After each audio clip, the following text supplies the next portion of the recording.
on the wild killer whales in the Pacific Northwest, the endangered southern resident killer whales, which are a highly contaminated group of whales. And this contamination is a huge risk factor.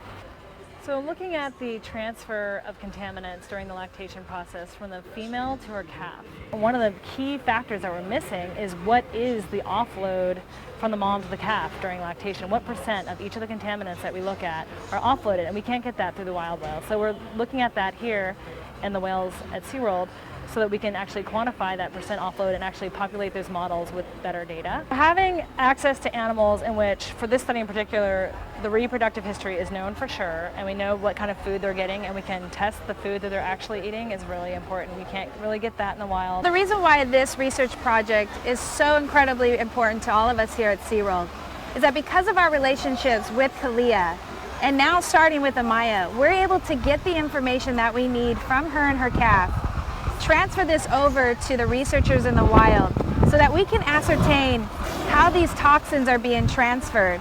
So our role in the study is really to procure samples for the study of looking at contaminant transfer from mom to calf. That involves a blood sample, milk sample, and a blubber measurement with ultrasound. This is a great opportunity for us to collaborate with researchers that are focusing on wild populations.